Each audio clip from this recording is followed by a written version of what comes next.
គឺ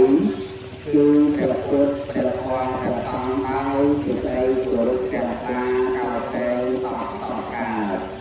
សូមប្រាថ្នាបង្គំព្រះដោយចុះប្រជុំជាអង្គផងដែលធ្វើការស្ដារប្រជុំលើព្រះធម្មយុគណៈជាទីគោរពសក្ការៈសូមគោរពលោកអាជ្ញាធរដែលដីលើការធិបតីវិទ្យាលតាឧបាសកឧបាសិកាជាយុទ្ធជាការយុទ្ធជនយុទ្ធដីតែពុទ្ធចារតាសម្រាប់ជនខែមរៈបរិតាមទាំងអស់ជាទីគោរពមុនបានអរតនីព្រះកណ្ណាជាម្ចាស់ប្រជើងអង្គអន្តរជាតិណានាវានេះអនុញ្ញាតទៅក្នុងព្រះកណ្ណាសមាបានគ្រូប្រជើងអំពីបកផ្អែកទៅមកការពីកម្មវិធីនេះយុទ្ធតាមសារសាខាសង្ខេបទៅលើសេចក្តីដូចតទៅធម្មទៅបបិទ្ធព្រះកណ្ណាម្ចាស់កាយកាយរួមតាមវិធីនៃការឡើងគឺទីមួយ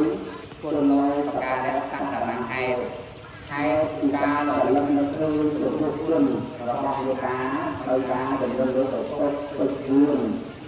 និងអ្នកម្ដាយតាមអូនដែលលោកទាំងពីរមានគុណច្រើនមកលើកូនប្រុសស្រីរកចាប់តាំងពីថ្ងៃទៅទូលចាប់ប្តីតាមទីក្នុងស្រីនៃមេតាចិញ្ចឹមបីបងពេញរូបពេញរឿងបញ្ជូនទៅសាលារហូតដល់ចំមកពីវិទ្យាមានកូនមានចាំទៀតលោកមានគុណតែគុណច្រើនជាអមតគុណផងជាអនេកកម្មគុណផងជាអបបប្រមាណគុណផងនិងជាអសមយគុណផងបើទោះបីជាកូនចាំប្រតិយកដងក្នុងព្រះសម័យនៅគឺដងបាកាយកដុល្លារមហាព្រឹទ្ធពីមកគឺវាប្រដាស់យកទឹកមហារមទៅគឺទឹកខ្មៅសតែពណ៌រារាយរ៉ាប់ទីរររ